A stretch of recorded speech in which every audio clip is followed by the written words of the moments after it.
think. Melanated family. How is everybody doing today? Brand new episode of the Melanated Convo podcast for your listening pleasure, for your viewing pleasure. Shout out to all my listeners on all the social media platforms, the visual platforms, YouTube, everywhere that I put the show, digital platforms, Overcast, Spotify. It's great. It's a great time to be a creator out here if you try hard. You know what I mean? A lot of Yeah. different avenues, a lot of different places to reach people. So I'm happy to be here. Welcome to the show.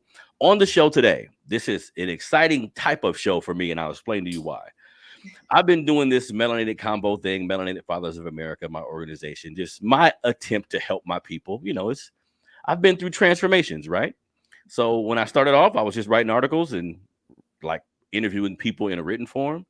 Then I say, you know what? Maybe somebody might want to hear my voice. So I started doing just the audio version. And I say, you know what? Maybe they may want to see me in the other people, right? So it was just little, it was piece after piece. Now I'm more in the visual capacity. But when I first started, I interviewed this sister who her soul just spoke to me because she was speaking about things that our community need to hear, like mental health, social work, our children, our babies, the future. Like this is the key to everything to me. So I had her on the show. We had a great conversation. So today I'm happy to have her back. So on the show today, let me give her a proper introduction, right? Because this girl, she out here, she ain't just nobody. You know what I mean? She out here in these streets doing what she's supposed to do. You know what I mean? So on the show today, I have the creator of M Green Enterprises LLC. She dubs herself a confidence coach. She's a licensed clinical social worker. She serves as a mental health consultant expert, clinical supervisor for supervisees in social work. So she helped people who help people. Ain't that something? People who help people. She helping them to make sure they know how to help people. Because I was reading that Mylira, like, wait a minute. She helping the people that gotta help the people. Yes. Come on now. You know what I mean? She's a confidence coach, a transformative speaker. I'll be seeing her speaking everywhere, all type of gigs everywhere, just spreading the love to people. A lot of great stuff about her that we're going to get into today. But today on the Melanated Convo podcast, I have no other than Mylira Green. How you doing today, sister? I am doing wonderful, man. Like, listen, you didn't literally stepped it up. I remember when we first started, it ain't look like this, y'all. So when I tell you King then stepped up his game to make sure that he met y'all visual pleasure and ears and mind, he definitely did the darn thing. So I'm excited, man.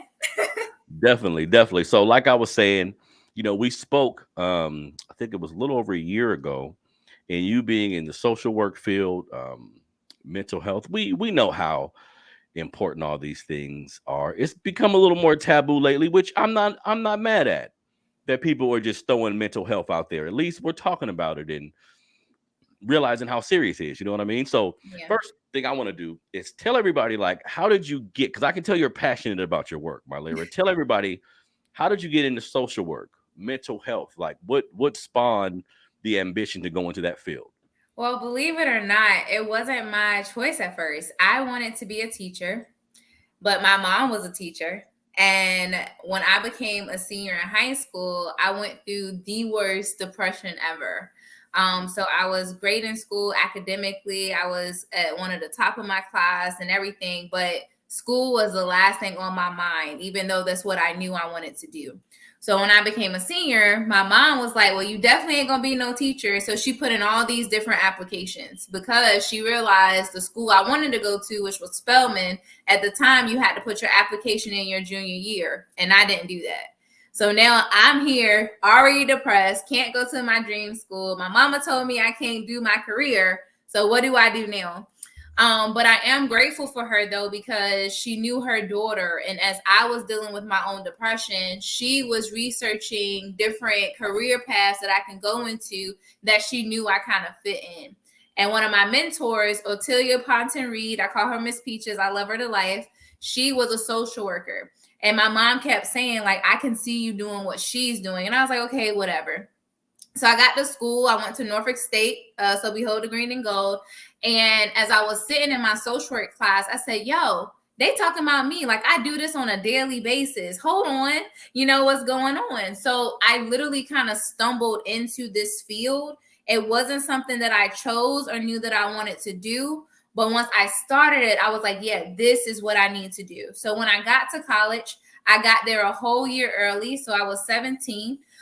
So my parents made sure that I was in the upper class dorms and all that, but the depression never went away. So when I was 17, it was at a moment where I felt like I didn't want to live anymore at all. And I remember the night like it was yesterday, and 3 seconds away before I put the solution into my mouth that I made up, because I said, look, death is way better than this shit. Like, I'm done. My dad knocked on the door. And in that moment of being hysterical and crying and like, I don't want to live anymore, I looked in the mirror, and for the first time, I saw myself as a human being.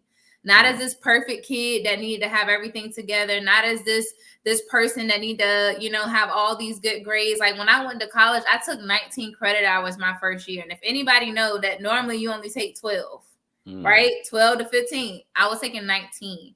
And at that moment, I said, look, I'm human.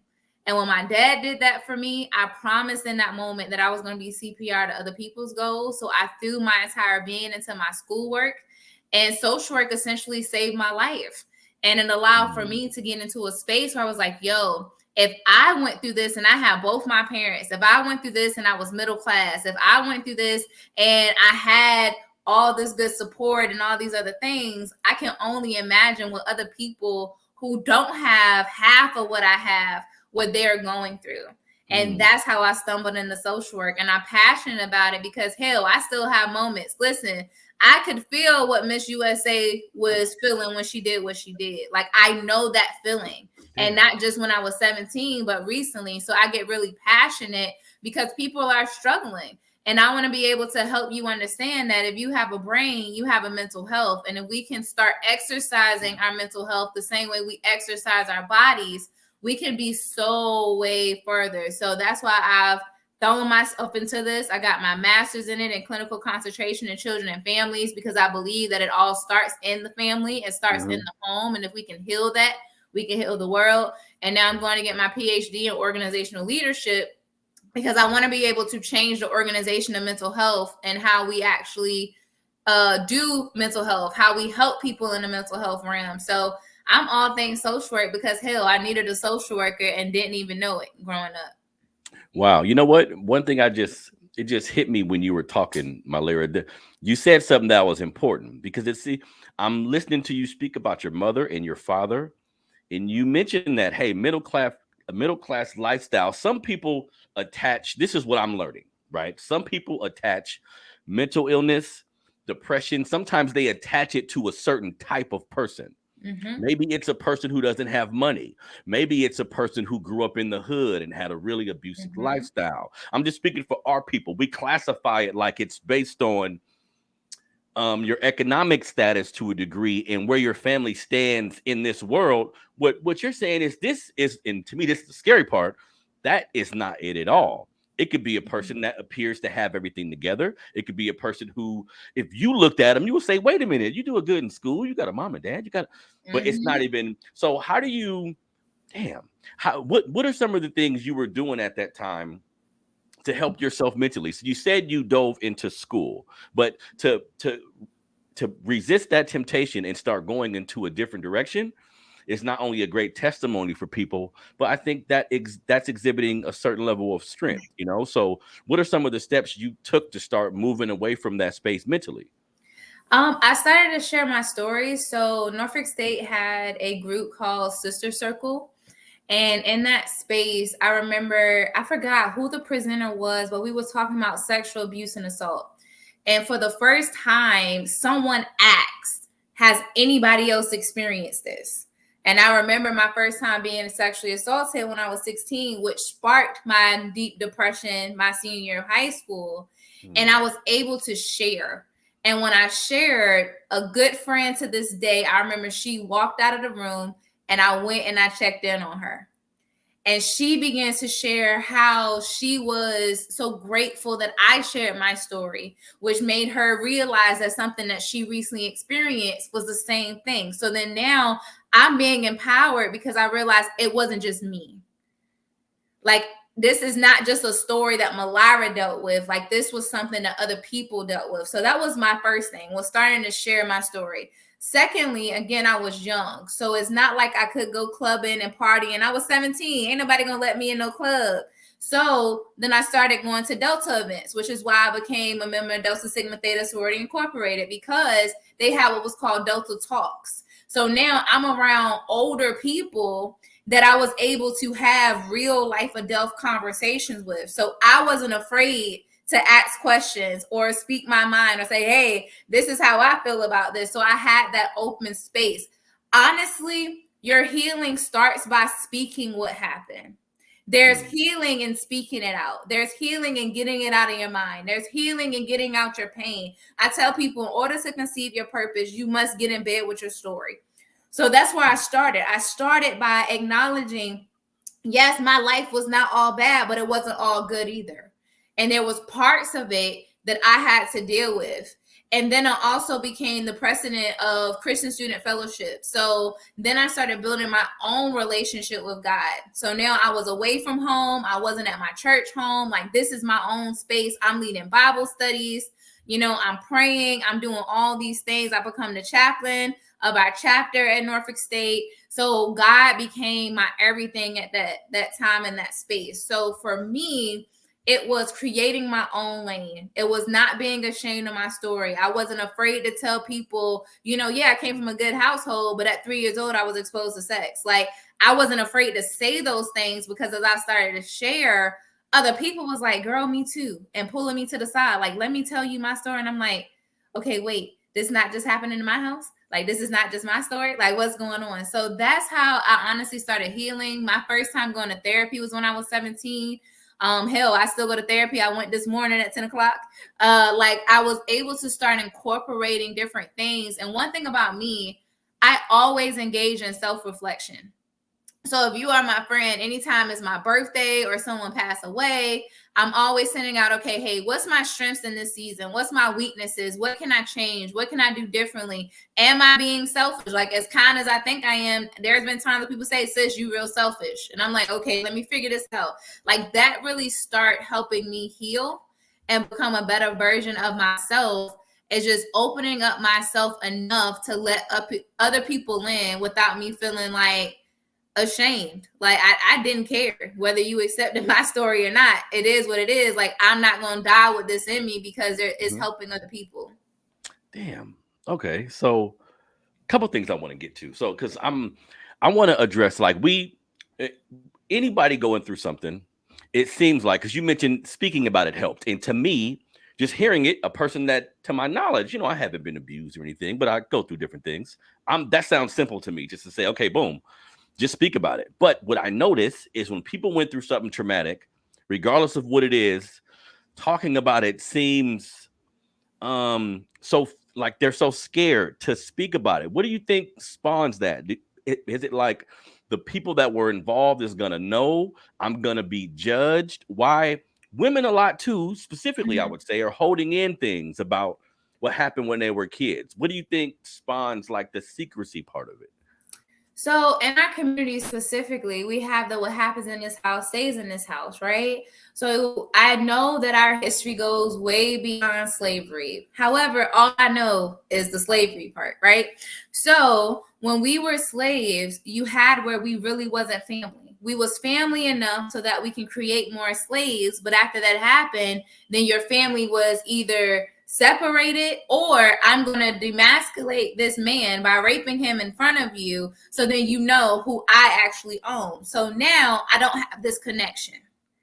So then you already don't really have a family. So who am I going to tell when you're showing me this abuse? Who am I going to tell when you're separating us? So now it's this mentality of, I got to protect what's mine. So the little bit I do have, I don't want you to take it away from me. Then we become free. And then we try to figure this thing out. But then here we go. Years down the line, the New Deal was created. And then what the New Deal said was, I'm going to provide you housing and a project, okay? But if I provide you this housing, there's this no man in the house rule. So if it's this no man in the house rule, that means y'all can have family all day long, because in order for you to get this house, you got to be a single mama with some kids. But the baby daddy can't stay with you. Mm-hmm.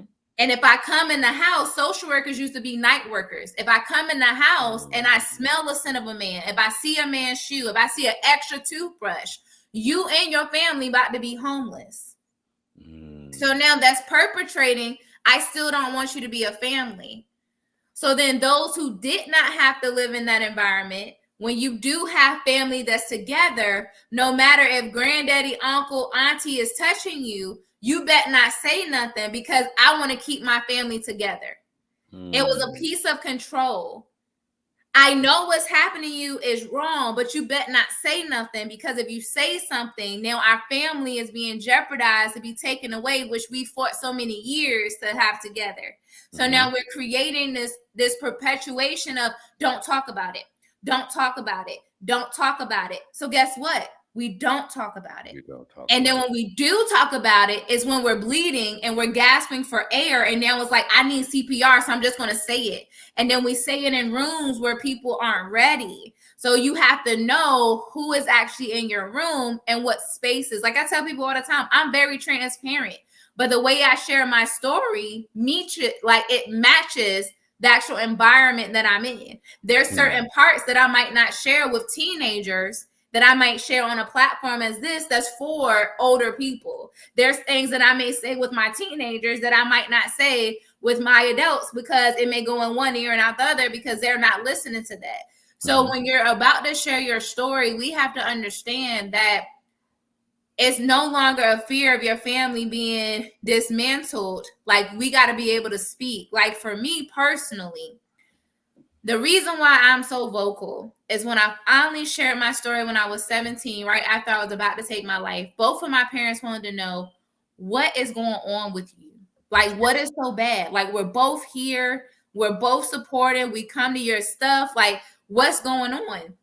And as I started to share with them my story of just the different sexual abuses that I had, the different traumas that I've had, my mom looked me in my face with tears and she said, I can't believe your story looks like mine's.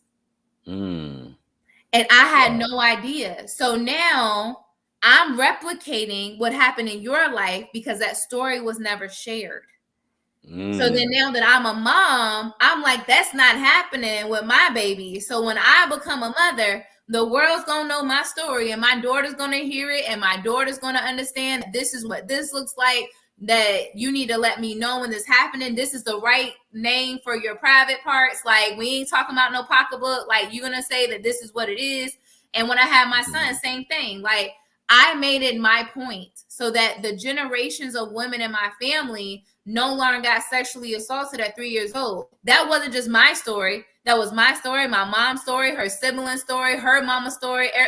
That was not going to come. So for me, honestly, you got to understand, when you are going to share your story, it's not about forcing other people to heal. And I think that's something that I learned. When I started sharing, I wasn't name dropping. I wasn't even telling people the role of who was who in my life. I just started saying, this is what happened to me and this is how it made me feel. We have to understand that that healing is for us. It's not for that other person to apologize, because honestly, they only give you what they got. So if they got abused, listen, you're going to be abused. I'm sorry. Like, because we don't deal with it. So that's kind of what I would say to that person that's trying to be like, you know, do I share? Do I not share? You got to know what spaces and places to share and why you're sharing it. Interesting. Very, very interesting, Mylira. And this, wow, this is interesting because I think all of us, and I'm a big proponent of our history. I talk about it unapologetically. I get a lot of backlash at times. People think I'm an excuse maker, and I'm like, man, listen, I don't want you to use anything we've been through as an excuse, but learn it, use it as inspiration. Then you'll know, hey, you know what? This has been happening to me. This has been happening to my family. Some of this is on autopilot. Some of my great grandparents, they couldn't read, they couldn't write, they was going through all this stuff. Some of these things are on autopilot, and I want to know about it so I can use it as inspiration and knowledge, so I can move on, so I can maneuver around it, not to wallow in what has happened to us. But I think because the connection you just made, I wasn't aware of, you know, the abuse has been happening and we've normalized it. Yep. And this is a great thing. Like, I'm happy that you're able to speak about this. And I'm sure people that look like us, who you have to talk to, you may mention some of these things to them to say, hey, man, look, you need to do better. And we need to be accountable and we need to work on things, but know where you come from and know how some of this stuff has happened.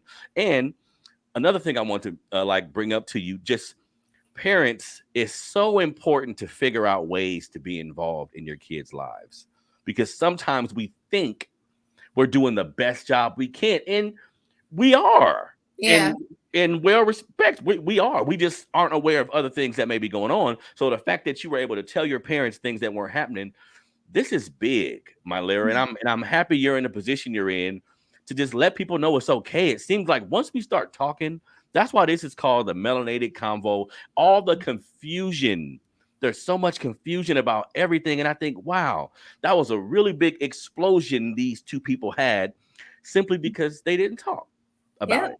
They didn't use the right tonality. Like their tone wasn't right. Their delivery wasn't right. And you mentioned something I never thought of. If I've been abused, I may say it one day in the wrong setting, In the wrong setting. and I Yeah. get the wrong response, and that may make me say I'm never talking about that again, right? Yeah. Yeah. Wow. Interesting. Interesting. Now, something else I want to touch on with you. Oh, wait. I want to go back to something just real quick. You mentioned birthdays and holidays. You reach out to people in your life and have them give you an assessment.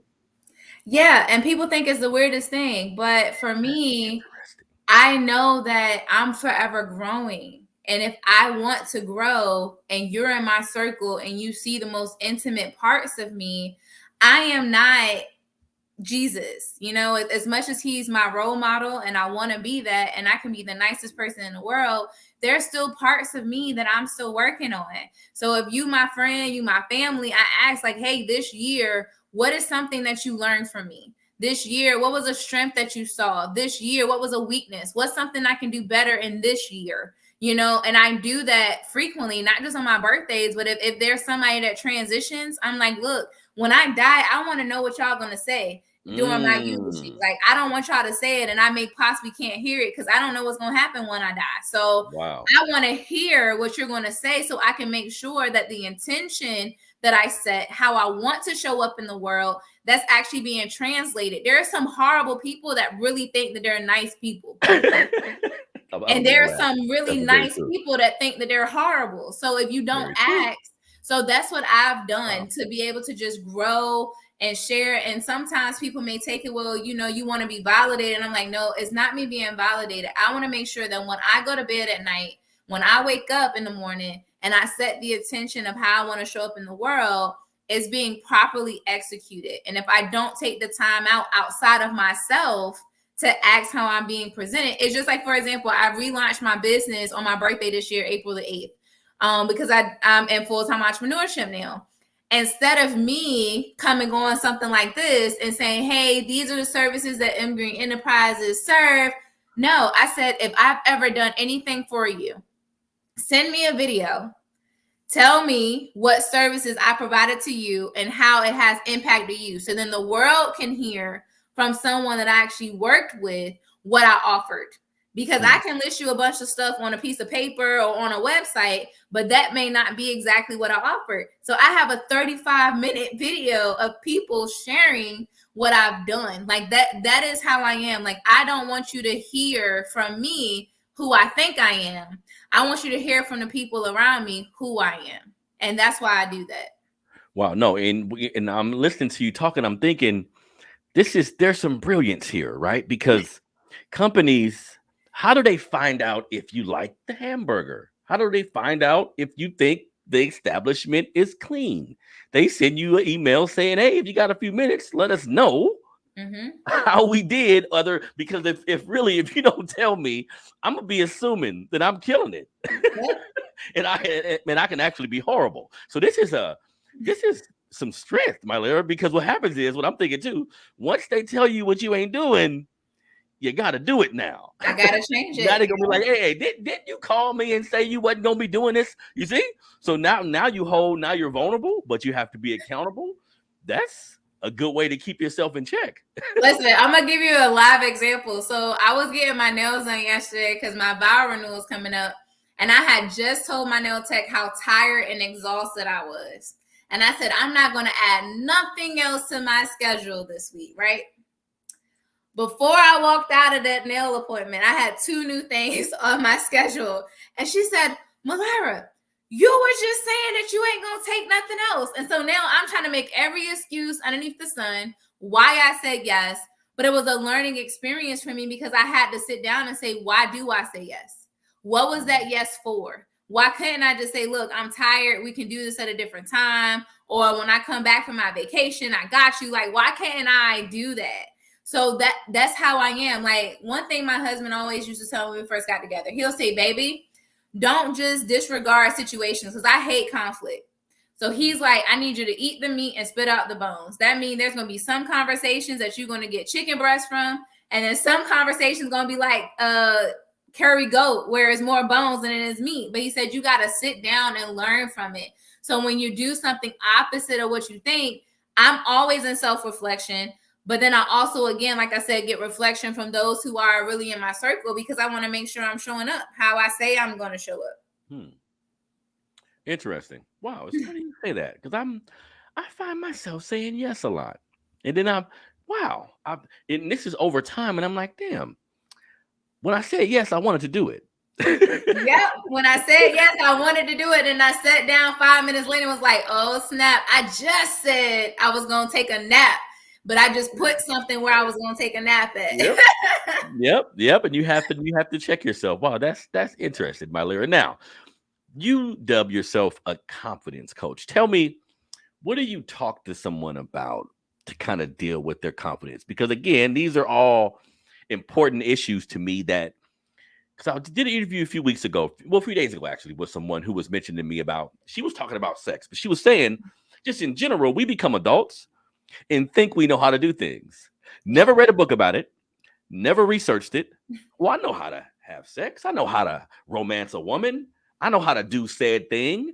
Just because I'm 30 don't mean I know how to do it. So I think everything needs to be reevaluated like this. So tell me, like, how do you work with someone in helping them gain confidence?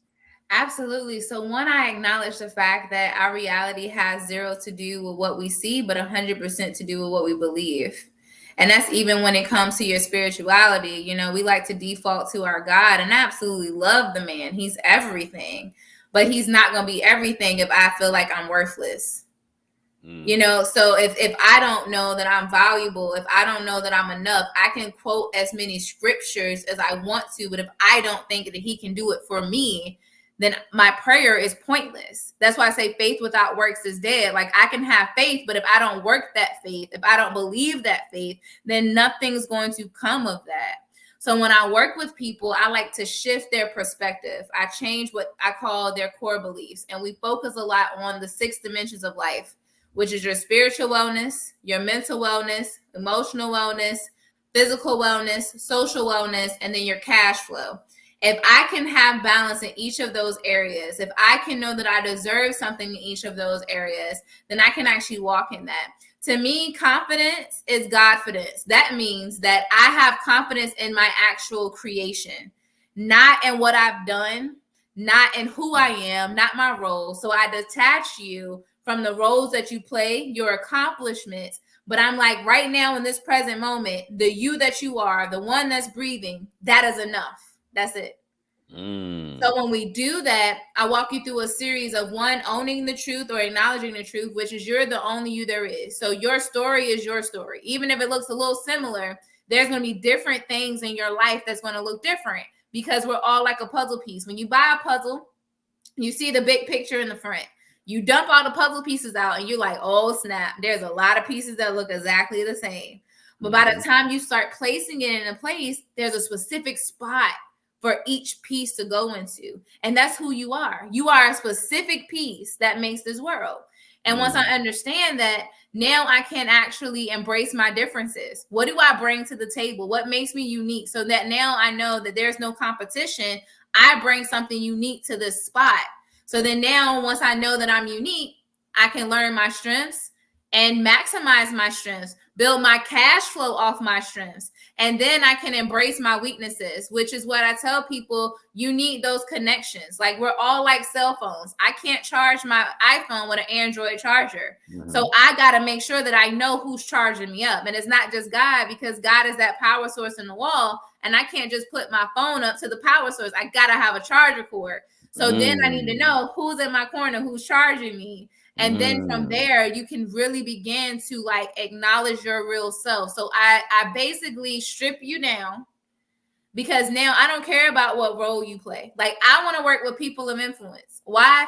Because y'all have touched on the masses, right? So I want to begin to change your mindset, so you'll think twice before you make that song that my daughters listen to. You'll think twice before you put that movie out that my son is watching. You know, you'll think twice before you actually submit that policy to go into a bill and a law, because I can change your mind. So I strip you down to who you are, not to who you are in the world, but the light that you was birthed with prior to you got actually programmed by the world around you. So that's why I coined myself the confidence coach, because you got to be confident outside of your roles, outside of your titles, outside of all these other external things, but the you that you are on the inside, your strengths, your weaknesses, your differences. When I can love me unapologetically, then the world around me is going to mirror that. And then I can let God be God in my life, because I now accept me and his creation that he created, which now allows him to do his thing. And now I'm no longer in the way, and I can just allow him to do his thing in my life. That's wow. Mylira, that makes sense. and I'm not gonna lie, Mylira, that's a bar right there. Godfidence. That's a bar. Don't let nobody take that from you. You need to put that on a shirt, girl. And this is interesting, because I was thinking, like, I've been in my mind like a confident person, just not well aware of where I'm going, not necessarily focusing on other people. Since I've been doing this, and my face has been out there, and people comment and people say things to you, like good things, nasty things, you know what I mean? And I'm happy. I remind myself, Mylira, similar to what you just said, man, I'm in a race against me. The minute I begin racing anyone else, the minute I begin comparing, I tell people all the time, hey man, you're kind of mentioning other people too much, like what someone else has, their level of success, how far they've been able to come or achieve. And we really don't know what it took for them to get there. We really don't know if they're happy. We really don't know if they really accomplished that. It's too many variables to place yourself against someone else, because you really don't know. So that makes sense that everything has to really, really start with you. And I hear what you're saying, and I gotta be honest. Some of my folk, I love my black people. Anything you're using to make you a better person, I'm all for it. I'm gonna be behind you. But you can't put things in front of your personal development. You can't put things in front of what you should be doing for yourself. Like you got to do a lot of inner work. You can't. Nothing's gonna help you, really. You got to be willing to help yourself. You can say that in a lot of different ways, but Mylira, we have to be willing to put in the work, right? Yes, absolutely. Like you have to remember that you are valuable and you are good enough, and I think if we can really acknowledge that we are enough just the way that we are, we will be so much further along. And the biggest challenge that I've come up with is, I know people need what I have to offer, right? But people may not want to invest in that, because again, if you live in a world where you're presented that you're supposed to look this certain way, you're supposed to show up in this certain way. By a certain age, you should have this amount of kids. By a certain age, you should be married and look this way. By this age, you should be retired. Like, we have so many different standards and boxes that we've humanly created, that when we don't meet those things, then we feel some type of way. And then you have people like Miss USA that jumped off the bridge, or jumped off the building, that I can 100% agree, like not agree that she did it, but I could feel why she did it. Because a day before she did that, I was reaching out to my family to tell them I was in the same space. Why? Because I was trying to check a box. I still met everything that I wanted. I had my goals. And that's why now when people ask me, what do? I literally had to write it down, because I was like, I want to be able to truly speak to what I'm doing. So I put, I'm Mylira Green, mental health and transformative liaison of M Green Enterprises LLC, and I help individuals and people of influence who have reached their goals but struggle with finding joy in life to experience the bliss of living authentically by marrying my expertise and experiences to bring people out of their personal hell into their intentionally created heaven. I say that because there's so many people that have met all the goals on their vision board, that met all the goals that they created, yet they're still living in a mental hell, but they won't get the help. And it's because they feel like, because I've made it, and if someone know I'm struggling, then that makes me less than. So then I come on, I say, look, I'm a whole therapist with a therapist. Like, not because I just want to be cute to be able to be up here and say I have a therapist, but no, like, I need a therapist, baby. Like, I'm that person that wants to. I'm so transparent because I want people to understand, like, you don't just make it. The only destination in life is death. That's the only destination that is guaranteed, is death. All the other stuff is a journey. So when we can understand that there's a journey, then we would accept the fact that, yo, like, in order for us to change, you got to hate how that shit makes you feel. Like, if you don't hate how it makes you feel, you're never going to change it. And then we want to point fingers at our parents, want to point fingers at the people who victimize us. We want to point fingers at our kids, at everybody else. But we're not looking at us. Like, it's us who's stopping us from living our best life. It's nobody else. It's not even the devil. Like, listen, the devil can't do nothing without permission. If the book of Job ain't teach you nothing else, it should have taught you that. So he ain't the one doing it. Sometimes it's you, because we want to find people to blame it. If I can blame it on somebody else, then now I don't have to be accountable. But that's why, again, it goes back to why I do those self-reflections and those assessments, because I can't blame nobody else for my stagnation. I can't blame nobody else for not reaching my goals and my dreams. And I can't blame anybody else if when I die, all of my goals die with me, because I refuse to just have the confidence that God is going to do what he told me he's going to do. And I think that by far, if we can just acknowledge that he's going to do it and he gave us everything we need inside of us, then we'll trust it more. But we're out here trying to play God. We say, I'll get married when I get all my debt paid. You know, I'll do X, Y, and Z once I lose this amount of weight. I'll do this when my kids turn 18. Then we place all these things, and God is like, I ain't tell you to do that. That's so real. And it's, wow. I say things similar to this all the time. You're just saying it in a different way, Mylira, because I think you're making a great point. Is people are checking boxes. They're using societal norms to determine how they should operate. And I think a healthy practice all couples, people in general, should do is check all of your beliefs. If you're in a relationship with someone and you guys are trying to make it work, one of the first things you should do is be like, hey, let's look at all of our belief systems.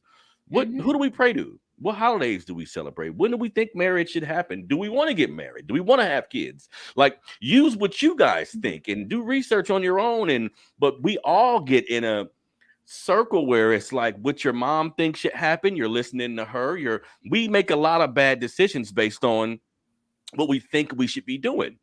You know what I mean? And you made a great point. Like, the accountability factor is wow, because as a kid, I thought all adults were mature people who made good decisions and knew what they were doing in the world. As I get older, I'll be 42 this year. I always say my age because that's important. You need to know how long I've been here. I don't care about that other shit.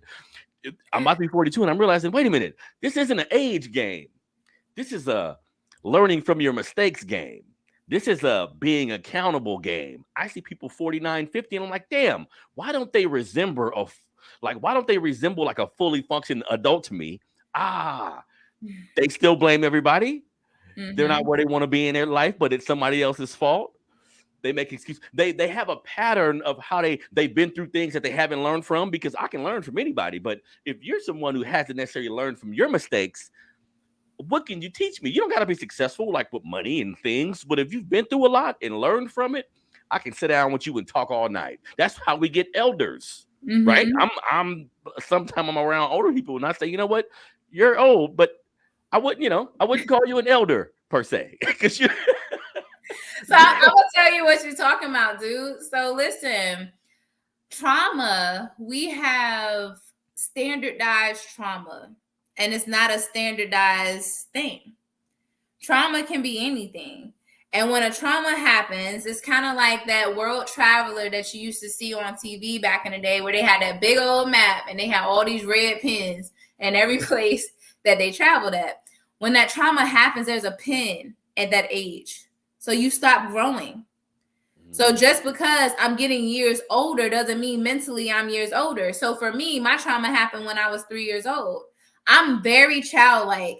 Most people think I'm a professional. Listen, when this camera go off, I'm gonna run upstairs to my husband, jump on him, and say something stupid. Like I'm still this big child because I didn't have a childhood. So when we're dealing with adults, and when people meet me, they are flabbergasted that I just turned 29. They're like, "You're only 29?" I'm like, "Yeah, what you mean?" Because at the end of the day, I began to study what trauma was, to study how it shows up. And just because you are an adult age-wise don't mean that you are adult mind-wise. Our subconscious runs us more than our conscious.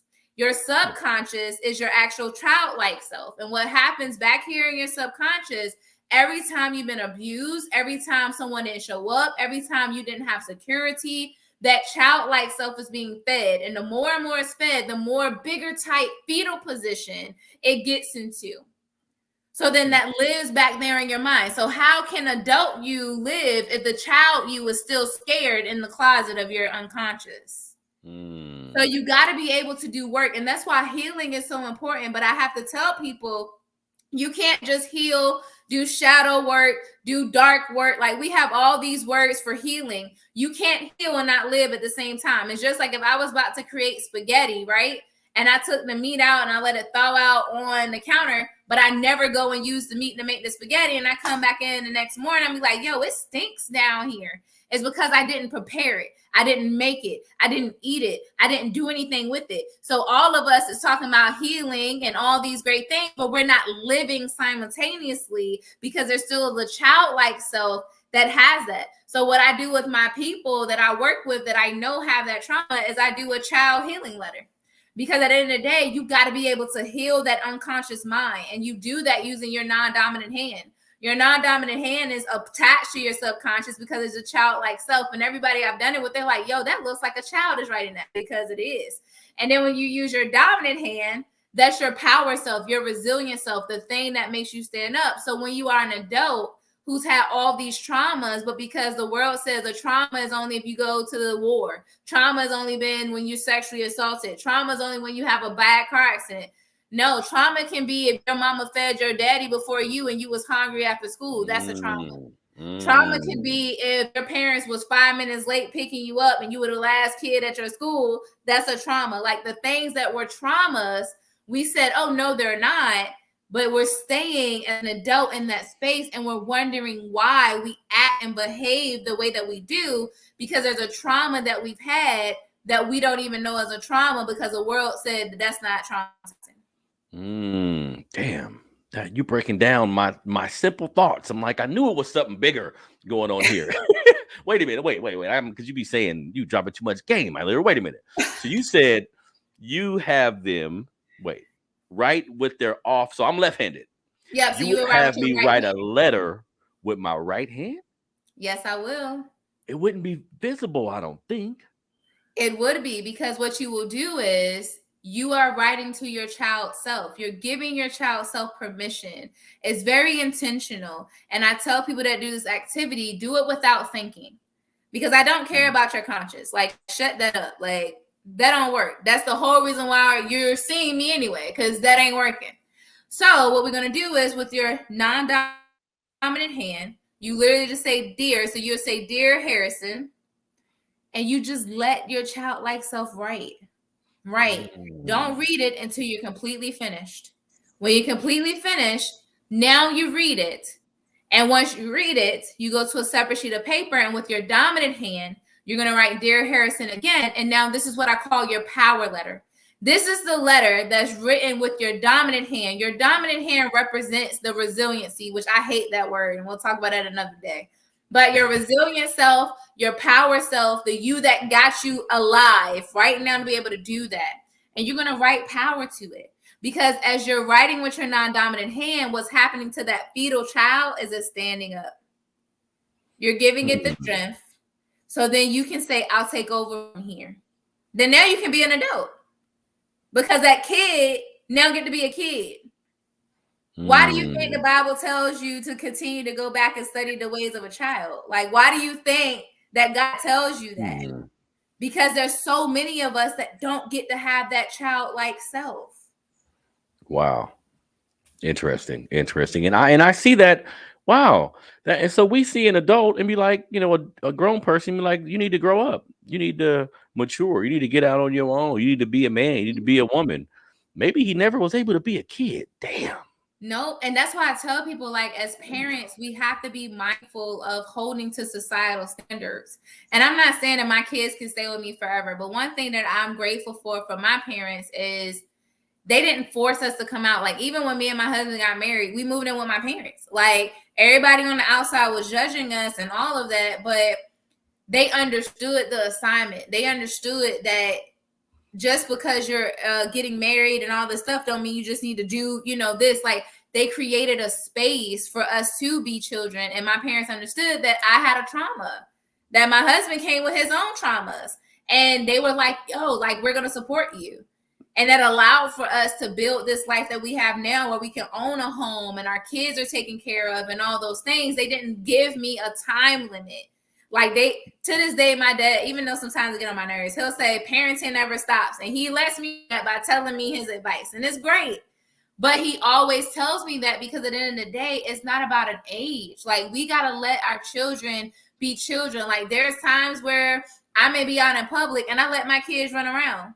If they not bothering you, dude, they acting like a kid. My son 3 years old, he ain't going to sit down and sit still. But eventually, I'm going to say, bump it. Do what you do as long as you don't kill yourself. And if you're about to kill yourself, I'll come catch you. Like, I had to become that mom because I know what it feels like to not be a child. Like, I always was the parent to the parent. And my parents know this, so it's no, secret. But I was the parent to the parent. I was a parent to the people around me. I was the nurturer. I was the one that was always doing stuff. And then because I experienced so many different traumas, when was I able to be a child? So much so, now I'm 29, and for the first time, for 3 weeks period of time, I don't have anything set on my schedule to do. I can just sit and do whatever I want to do. Word. And I have not had that my entire life. So we have this expectation because you are the age of an adult, then you should be an adult. But if I never got to be a child, how do you expect me to be an adult when I don't even know how to child write? And damn, you just touched on something, because like traditionally in our community, if you're 3, because I'm the father of 5. I had 4 boys who was under 9 years old, so I had to use all these different measures to keep their ass in line. But I'm thinking about something. So they running around, and we, in our mind, and I'm aware of our history. So I'm like, from slavery and all these, we wanted to protect our son before the slave master seen him. We would do all type of mind games. Like, you don't want him, master. He ain't big enough. You would talk mess about your kid and all these mind games. So I think now, like we were speaking about earlier, now your kid is 3 or 4. You're in public. Your mind is saying, I need to control my kid. I don't want nobody else to touch him. I don't want nothing to happen. Let me control my kid. We'll see a kid from another race of people, their kids running around. In our mind, you need to grab your son. See, I think this is almost our community being conditioned to think we got to keep things under wraps. We can't allow them to be, but actually they're just being, and now I know this. My sons were just being a kid. I used to try to make them do so many things that a child just can't do. Like, you got to teach him. You got to be patient. You got to allow things to happen, Mylira. And I think sometimes we don't understand that. So it's important that you do the work that you do. And, I always tell all my friends and people around me now, we all need counseling. Like, we need to just stop playing with ourselves and realize at some point you got to go talk to somebody, right? Yeah, you always need a trash can. Like, we have to understand we cannot do this thing called life by ourselves.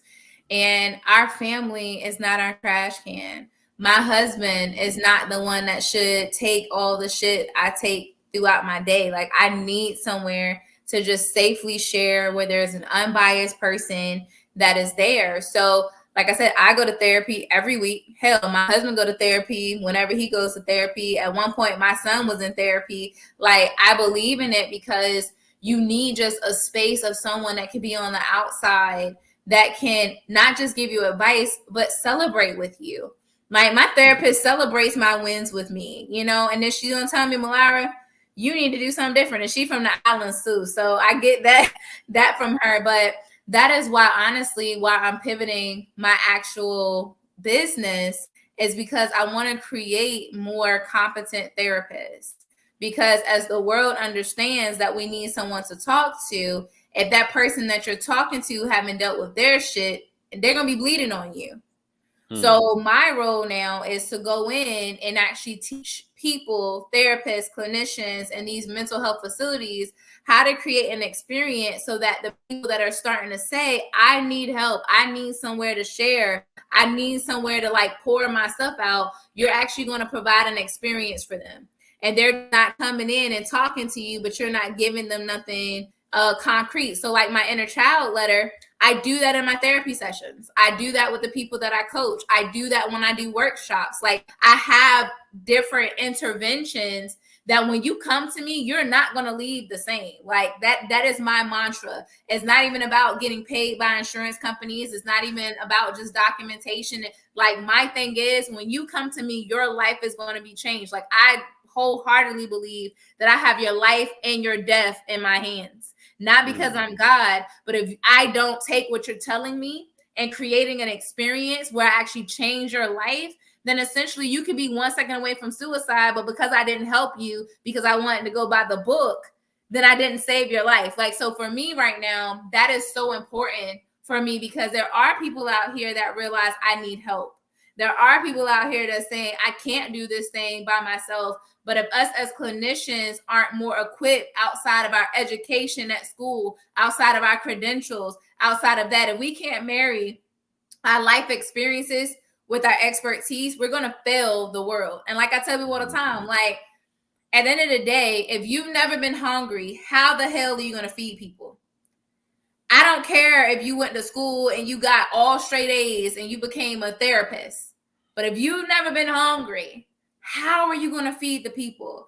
So again, I'm just going in and trying to make sure that people understand, like, you got to deal with your stuff. And if you think your life was perfect, then you are in the wrong profession, my love. You might as well go ahead and be somewhere else, because you're not going to be able to truly be empathetic. You're not going to be able to understand what your clients are going through. You're not going to be able to be intentional with the activities and things that you do. Like, my clients will tell you, I'll hit them with something crazy in a second.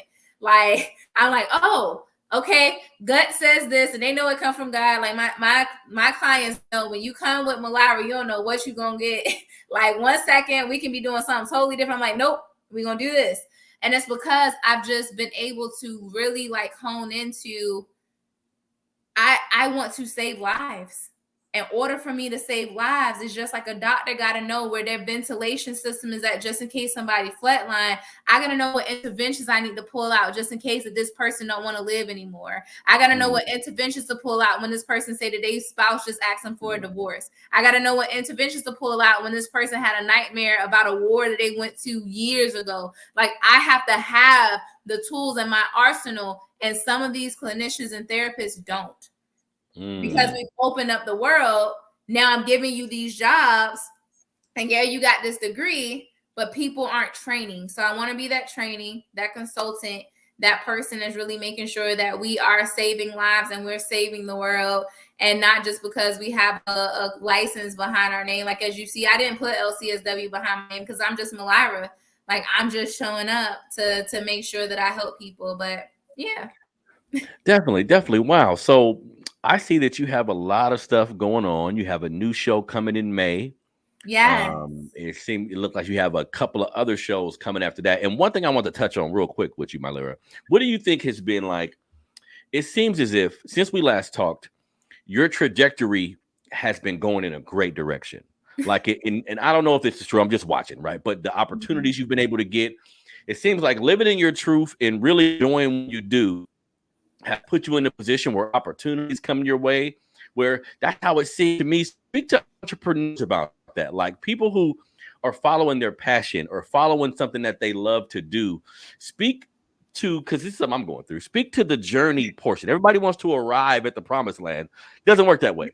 Speak to your journey and how, like, you know, how much you've learned from it. Oh my gosh. So I started this thing called entrepreneurship 5 years ago. And again, it was one of those things that just kind of happened. I had just had my daughter. Prior to having her, I lost 2 children. So I said, you know what? When I'm with her and I have this break, I'm going to like pour my life into professional development and just personal development. And one of my friends at the time, she was doing life and career coaching. And when we finished the program and we got our certificate, she said, well, in order for you to actually do this legally, you need to have some type of business just in case someone want to sue you or whatever. So I created M Green Enterprises LLC just so that just in case someone said, I want a life coach and I'm a life coach, you can't sue me. That was my mindset. So then it was more like a hobby. It was, okay, well, this person in my community is having this event and I know that I can speak on this expertise. So I'm going to do that. So then that's what I did. And then when I had my son, both my daughter and my son, they have allergies that I treat like asthma. So I was tired of feeling helpless. Like, yo, at night, I don't care how many times I gave them the nebulizers, my babies could not breathe. And I was tired of going to the hospital. I was like, what is going on? And then something inside of me kept saying, lay your hands on them, your hands on them. So I found Reiki, and Reiki is healing medicine with hand placements. And it is more of an Asian culture type thing, but it's energetically based. So I started doing that. So then now I got that as a part of my business, right? And as it begins to grow, I was like, oh, I kind of want to do this full time. But I kept saying, well, there's no consistency. I got a family to take care of. I kept making excuses. And then this is why I kept telling people, I understand when you're trying to check those boxes. I was like, but God, I need to have this straight first. I need to have this straight first. So recently, a month ago, I lie to you not, I heard loud and clear, God says, Mylira, I'm not into rape culture. I'm not going to force you to live out your purpose. So this is my last time coming to knock on your door. I told you what I want you to do. Are you going to do it? I didn't have the right money in my savings account. I didn't have any contract set up with nobody. And most of the stuff that people see that I'm doing is free 99, meaning I'm just investing my energy and my time into it. But he said, jump. And I jumped. And I put my month notice into my job. And I was a whole director of a program at one of the biggest nonprofits in our area. And I put my resignation in and I jumped. And before my last day, God secured almost 6 months of expenses so that I can figure it out. So what I would tell that entrepreneur, it's not going to look the way that you think it's going to look. But one thing that God is really working with me, we have to change the narrative of entrepreneurship. We say that it's hard, not life. We say that it's no consistency. We say that it's going to be hard times, low times. And God is like, I didn't say that, y'all did. So he's working on me with that. So right now where I'm at is I'm allowing for me to embrace this journey. So then when I actually make it and you see where I'm going, then I can tell you it was a God thing. I cannot tell you what I'm doing tomorrow. I just know I want to help people. But he's working it out. And there's been so many opportunities that have come up just from my yes. So, and before anybody say anything, entrepreneurship is not for everybody. So this is not me telling everybody to quit their job and become an entrepreneur. But for those of you who God has said, like, you have something special, trust that and know it's going to be, you're never going to have it all together. I say the same thing when people preparing to get married. I'm like, you're never going to have your debt paid off. Like, go ahead and marry dude and then combine your money so you can pay it off. Like, so that's what I was telling the entrepreneur. Like, my journey has not been easy. A lot of what people see is free 99. I'm still working through my prices because I'm still not charging what I should. But the one thing is I've learned in life, money is like a bird. When you go outside, you open up the door. If you see a bird, if you start to walk towards that bird, it's going to fly away. But if you actually stay back and you just observe that bird, one more bird comes, another one comes. And before you know it, you got a whole family out there singing a beautiful song. That is how money should be. So when you are flowing in your purpose, when you are flowing in your passion, I am passionate about people in their lives. So the money flows. My bills are going to be paid. My things are going to happen. people that I don't even know is entering my name in rooms, and I'm just trusting and believing that as long as I'm working in my purpose and in my passion, I'm doing what I need to do. So that's what I would tell any entrepreneur. If you're doing it because the money is in it, you're not going to last long. But if you do it because it's your purpose and you find joy in it, and when you wake up, you're just living your life and you happen to get some money in your bank account from that, then you're going to be well and you're going to be well off. So what everybody's seeing me do is just for me being faithful to say, all right, God, I heard you, because I don't want you never to leave my side, and I want the opportunities that you allowed it for me. Amen to that.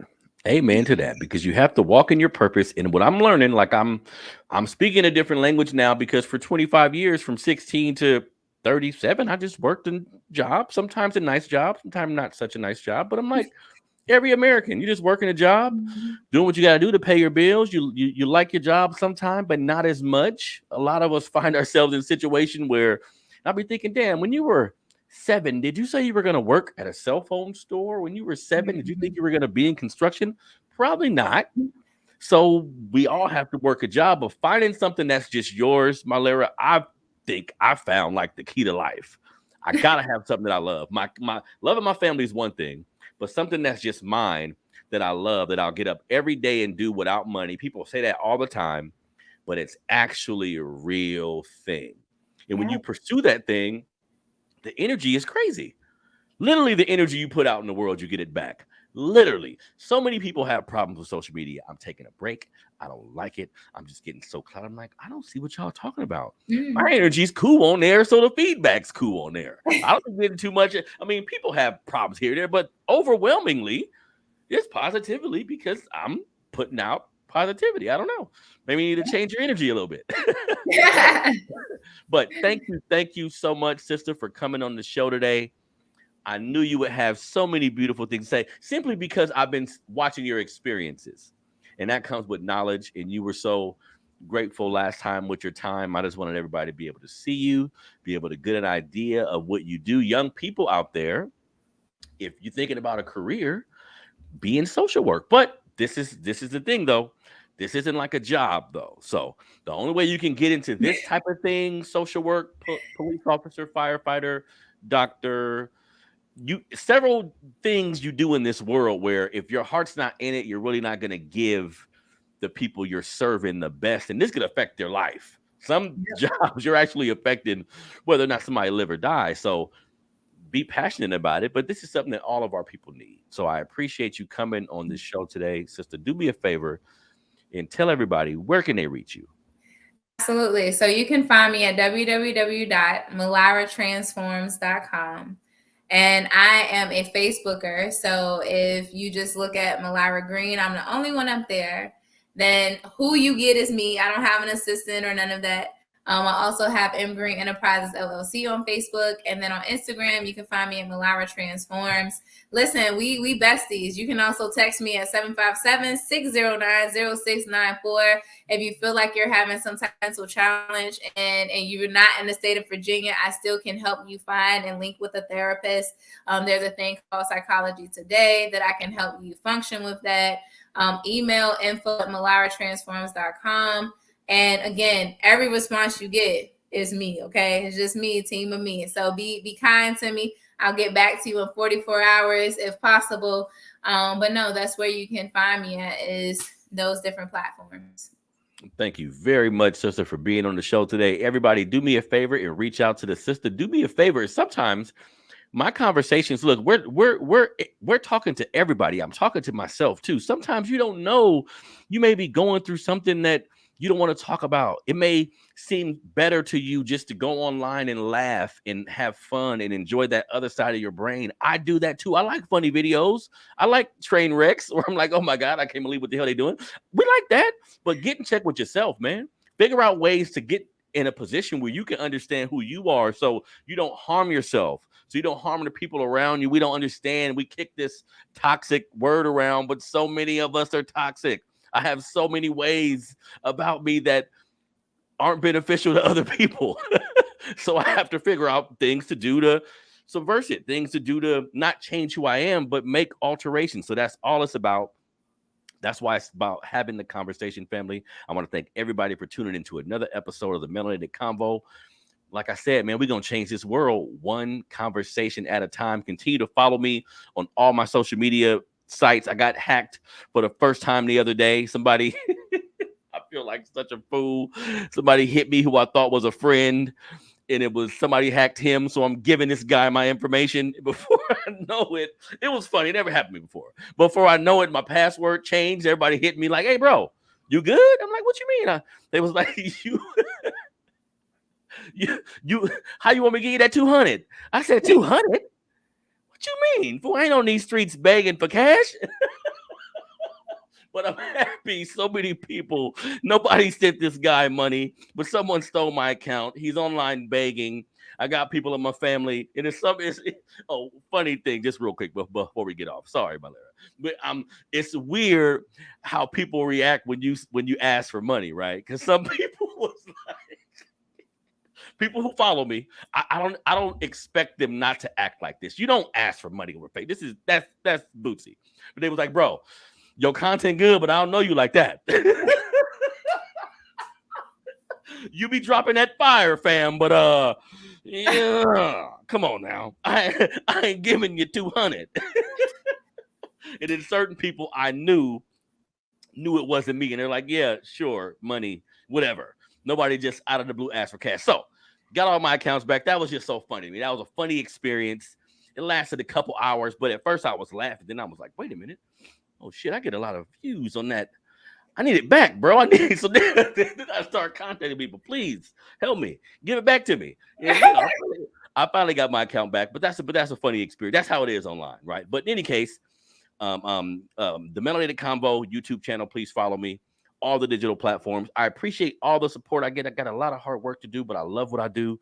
It's been such a great experience so far. Speaking to people like Mylira, I think we're actually going to change the world. I could be crazy, but I think these kind of conversations, is as long as I spark the mind in one person. If one person hit me and say, "Hey, Harrison, I heard her, and now I'm going to counseling.